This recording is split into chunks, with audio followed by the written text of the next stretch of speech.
Hello, this is home science art with राया। हम लोगों ने विवाह चैप्टर पढ़ा हुआ था जिसमें हिंदू विवाह और मुस्लिम विवाह को पढ़ लिया था।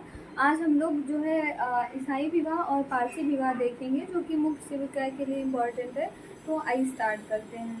ठीक है, जो इम्पोर्टेंट है बस उतना ही पढ़ेंगे, बहुत ज़्यादा पढ़ने की कोशिश नहीं करेंगे। तो सबसे पहले जानते हैं कि ईसाई विवाह, जो ईसाई विवाह है उसे हम लोग इंग्लिश में क्रिश्चियन विवाह भी क्रिश्चियन मैरिज कहते हैं भी कहते हैं। तो सबसे पहले इसको जानते हैं कि जैसे हिंदुओं में विवाह माना जाता है कि हिंदू एक धार्मिक पवित्र विवाह है, हिंदू विवाह, तो उसी प्रकार ईसाई में भी इसे एक पवित्र विवाह ही माना जाता है। और यह मतलब जो इसका ईसाई विवाह का जो मेन उद्देश्य होता है वह होता है कि एक स्त्री और पुरुष का मिलन।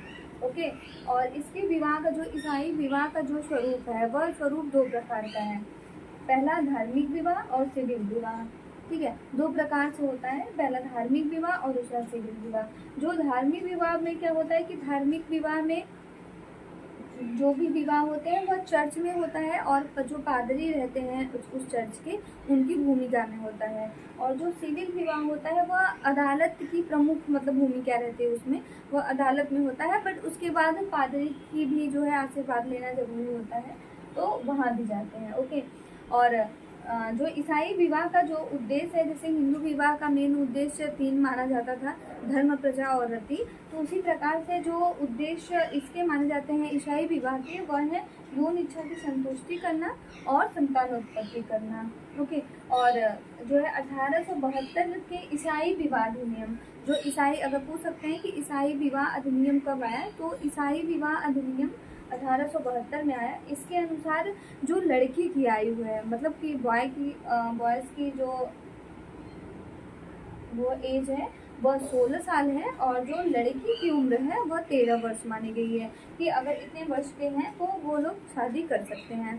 तो हम लोगों ने क्या पढ़ा ईसाई विवाह में कि इसे एक पवित्र विवाह माना जाता है, और यह एक स्त्री और पुरुष का मिलन है। और यह इसका जो विवाह का स्वरूप है वह दो प्रकार का होता है, एक धार्मिक विवाह और दूसरा सिविल विवाह। जो धार्मिक विवाह होते हैं वह उसमें मेन रोल जो होता है वह चर्च का होता है, और चर्च में होता है, और मेन रोल पादरी की भूमिका में विवाह किया जाता है। ठीक है, और जो सिविल विवाह रहता है वह अदालत की प्रमुख भूमिका रहती है उसमें, उसके बाद जो है पादरी से आशीर्वाद लिया जाता है।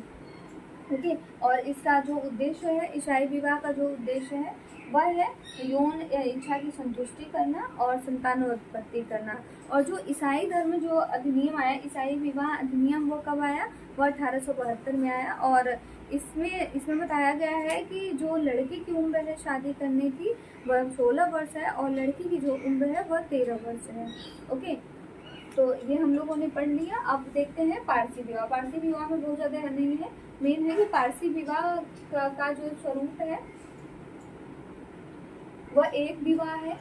इसमें एक विवाह को ही माना जाता है, एक विवाह, जैसे कि हिंदू विवाह में कहा जाता है कि एक विवाह को मान्यता मिलती है, और मुस्लिम विवाह में बहु विवाह को मान्यता प्राप्त है। और जो इसमें शादी, पारसी विवाह में जो शादियाँ होती हैं वह धूमधाम में तो सभी की होती हैं, बट इसमें अधिक माना जाता है। और ये मुस्लिम विवाह की तरह ये पारसी विवाह भी जो है वह एक समझौता माना जाता है। ओके, तो हम लोगों ने ईसाई विवाह देखा, पारसी विवाह, और अगर आप लोगों ने नहीं देखा होगा तो इसके पहले जो वीडियो अपलोड हुआ था उसमें मुस्लिम विवाह और हिंदू विवाह भी है। तो अभी हम लोग कुछ क्वेश्चन कर लेते हैं जो कि हम लोग प्रीवियस में पढ़े हुए हैं। ओके, अभी हम लोगों ने देखा था ईसाई विवाह और पारसी विवाह। उसके पहले जो वीडियो में देखा था हिंदू विवाह और मुस्लिम विवाह, उससे रिलेटेड कुछ क्वेश्चन भी देख लेते हैं। तो आइए स्टार्ट करते हैं। हमने जो है ऑप्शन नहीं दिया हुआ है, डायरेक्ट क्वेश्चन दिया है और डायरेक्ट आंसर करना है। अगर आपने वीडियो अच्छी तरीके से देखा होगा तो ज़रूर आप ये क्वेश्चन कर पाएंगे।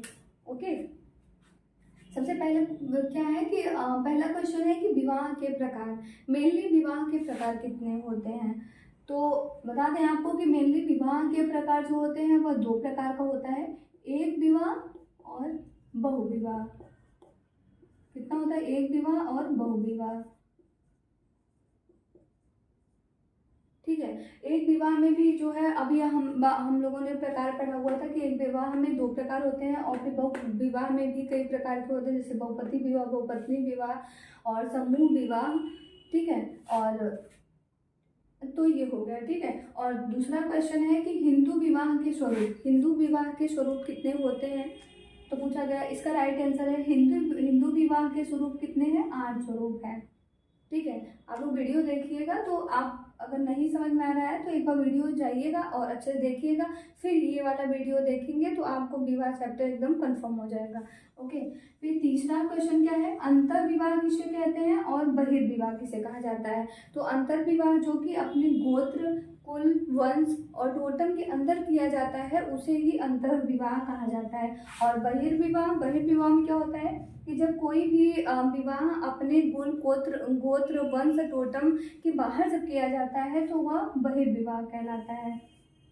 ठीक है, और चौथा क्वेश्चन है कि बहुपति विवाह क्या कहलाता है। बहुपति विवाह कितने प्रकार के होते हैं पूछ सकते हैं। तो बहुपति विवाह 2 प्रकार का होता है। पहला भातृक बहुपति विवाह और अभातृक बहुपति विवाह। इसमें बता दें कि भातृक जो बहुपति विवाह होता है इसमें जो पति रहता है वह भाई रहता है। जैसे कि द्रौपदी की शादी हुई थी तो उसमें पति उनके भाई थे। और अभातृक विवाह में जो पति होता है वह भाई नहीं होता है, वह दूसरा कोई रहता है। ठीक है, अलग अलग व्यक्ति रहते हैं। 5वां क्वेश्चन है कि हिंदू विवाह के उद्देश्य कौन से हैं, कौन कौन है। तो हिंदू विवाह के हम लोगों ने 3 उद्देश्य पढ़ा हुआ था।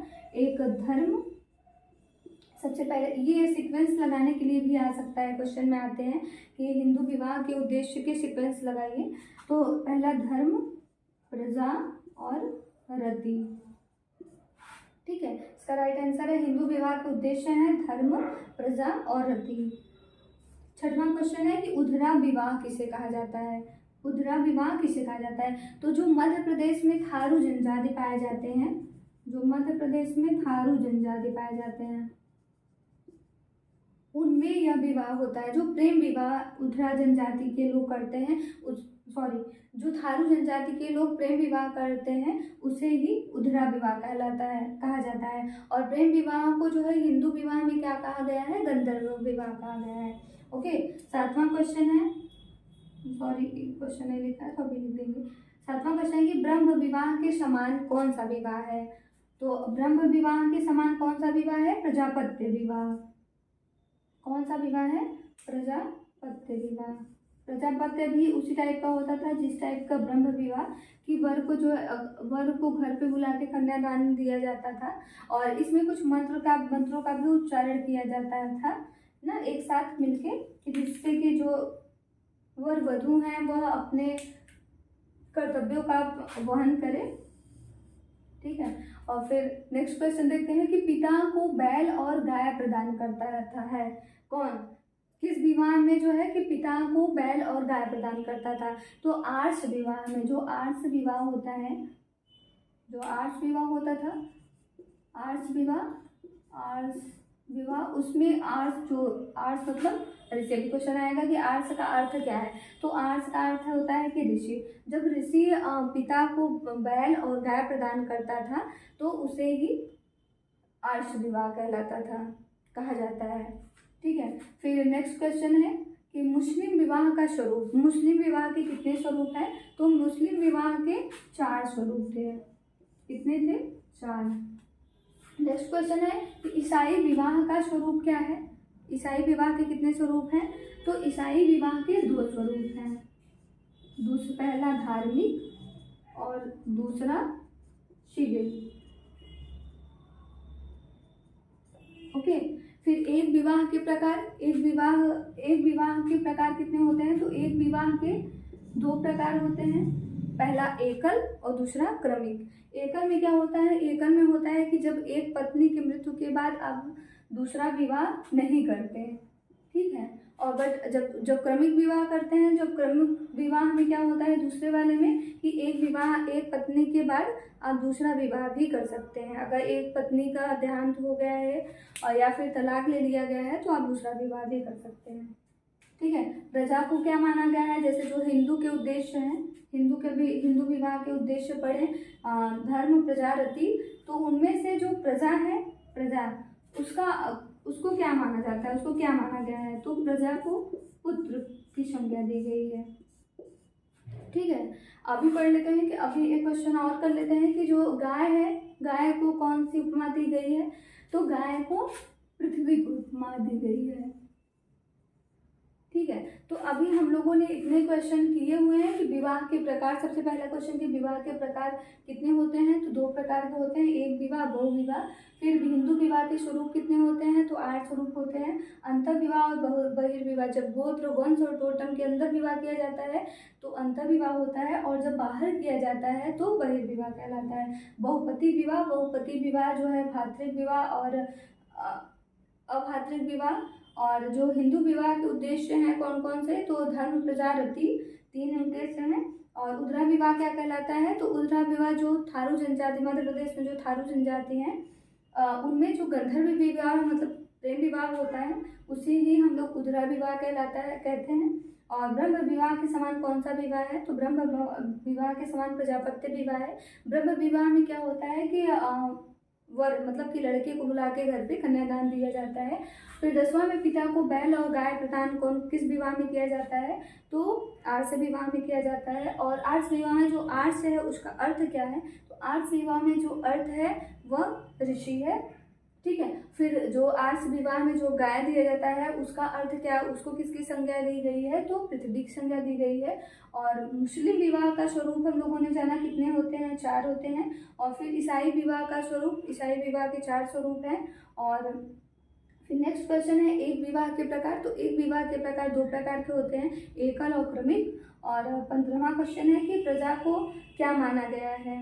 ठीक है। प्रजा को क्या माना गया है, तो प्रजा को पुत्र की संज्ञा दी गई है। ठीक है। और जितने भी क्वेश्चन और बचे हुए हैं वह हमारा जो यूट्यूब चैनल टेलीग्राम चैनल है होम साइंस हार्ट विथ राया, उसको आप जो है ज्वाइन कर लीजिएगा, तो उसके थ्रू उसमें क्विज करवा दिया जाएगा। Okay, thank you.